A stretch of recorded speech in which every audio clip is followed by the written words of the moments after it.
Conan the Barbarian, issue 25. Let's just admire this cover for a second. It is beautiful. Look at that.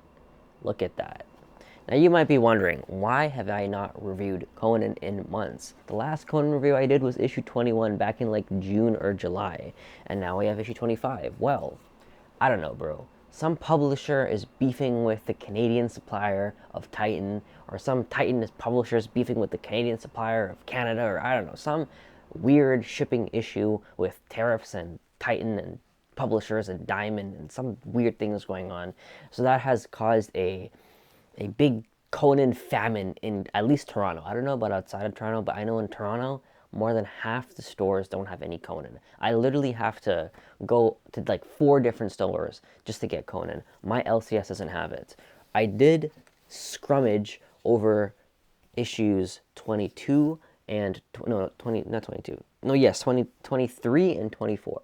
23 and 24, I were able to pick these up, like the last copies they had at this one store. I did not get 22 though. So there's another store, like a 1.5 hour bus ride away from my house, that I'm gonna go on sometime this week and pick up the issue 22 because I need to read it. I've been having Conan like withdrawals, okay, seriously, because like, yeah, I've not read a Conan issue other than issue 25 literally since June. So it's very, very, very nice to get back reading into Conan. So let's talk about this beautiful issue 25. This super thick. Conan might have the best like print quality, just like paper quality in the industry right now. And the fact that there's a like 48-page book of it, it's so thick and so hefty, and like it feels indestructible. I absolutely love just the feel of this book. This book feels amazing. It feels like hard and sturdy, just like Conan. So kind of perfect, actually. This is kind of a one-shot about King Conan. A guest appears in front of his castle, wants to speak to him, wants to give him a gift. But before you get this gift, he has to go through a bunch of trials. And at first, when I first read this book, I didn't really get it. I didn't really love it as much as I thought I would. I was a bit disappointed by it. Then I kind of watched a few like summary videos, and things kind of clicked after I watched these summary videos. But before we get into that, let's just get into the meat of the book. This book is beautiful. We need to shout this guy out. We need to shout out the artist of this book. We always shout out Jim Zub in every review because he's a great author. But we've never seen this artist do interiors before. And this artist is Alex Horley. Alex Horley. Shout out to Alex Horley, because oh my gosh, does this man know how to paint a picture? Does this man know how to paint a comic book? Come on, guys. Come on, guys. Holy shit. Holy shit. This is the most aura I've ever seen Conan have. There is one picture I remember seeing. Look at that. I've never seen a man have this much sauce before. Who even like, oh my gosh. This book is absolutely insane. This book is beautiful. I'm just showing pictures of this book right now because like, what the hell is even this, man? Like, it just looks absolutely insane.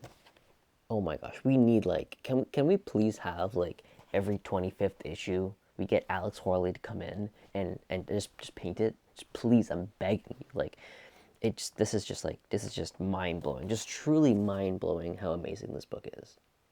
Now, the thing that kind of confused me about this book was the ending, because at the end, spoilers, at the end, you know, Conan defeats the dude and then he disappears. Conan's like, I don't even want your prize. I don't care what it is. I don't want it. Bye. Leave me alone. The dude disappears, and then Conan reunites with his girl at the time, and then it cuts to like the dude like writing in a journal. And I was a bit confused. I didn't really understand the point of the ending. I was a bit let down by the ending. I didn't get it until I had to watch like a summary video. And apparently what he was writing down was like the opening like monologue, or just the opening text of the first Conan book. I believe I have that correct. It's like whatever the first Conan thing that Robert E. Howard wrote, this is like the first part of it. So the gift that the stranger was given Conan is for him to be immortalized and for him to be like forever remembered through literature. And Oh my gosh, that's brilliant. That's actually brilliant because that kind of like canonize him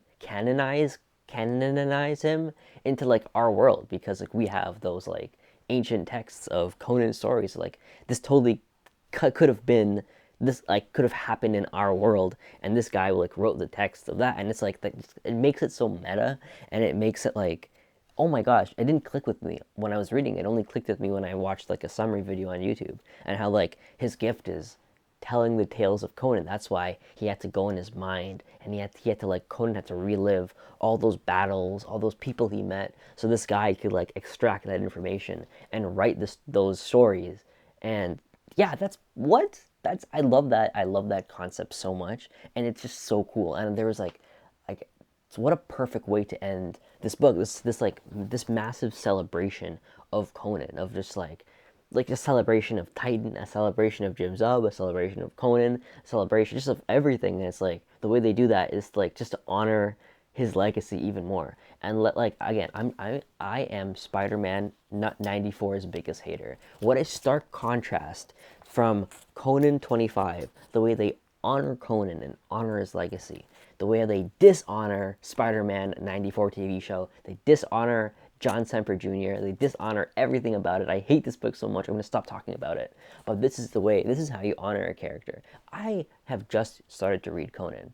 I like literally, this Titan run is my first jumping on point to Conan. I've never read Conan, didn't know anything really about Conan before, but like, I can only imagine how much of a like if you were a big Conan fan, you've read all the Robert E. Howard stuff, you read the Marvel comics, reading this. I can only imagine how much you love this book, and you loved how it honored and just paid respect to the previous Conan stories, and just like yeah, I don't know. I'm gonna stop glazing this book, but like this book was awesome.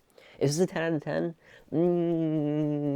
I don't know. I don't like giving out 10 out of 10s unless they're like insane. But this book is insane. I kind of want to give it a 10 out of 10. Fuck. 9.9 out of 10. I don't know. I wanna. I'm gonna give it a 9.9 out of 10. Okay. I've never given a 9.9 out of 10 before, but 9.9 out of 10. Like yeah, it's a great book. I love this book. This book looks amazing. Please, please, please, can we get what's his name again? Let me find his name. Alex Horley. Can we please get Alex Horley every 25th issue? This book took him a year to paint, so maybe that's a bit too much of an ask. Maybe every 50th issue? Maybe, so maybe for Conan 75 or Conan 100? How about Conan 100? Let's cut a deal. Conan 100, let's do another one of these guys. How about that? We give him a year. You know, Conan 100 will come out maybe like in 2027, 2028. Yeah, that gives him some time to, to figure this out. No, I feel like it would be more. No. That's like a decade. So that would be like, no, that would be like 2020, 2030, maybe? Maybe around 2030, 2031.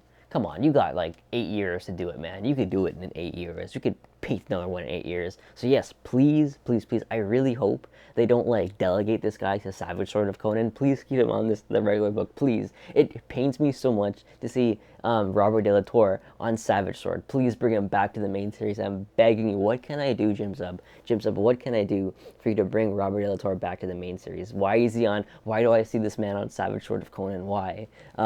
Anyways, what a fantastic book. What an amazing book. I'm so excited to see what issue 26 has to hold. But I can't even read issue 26 because I haven't read issue 22 to 24 because I don't even have 22 yet. Anyways, yeah, that's it. I'm going to stop glazing this book. But boy, was it an amazing read. And now that I kind of fully that's why if you don't understand something, you need to do your research and look at a summary video, look at a recap video on YouTube.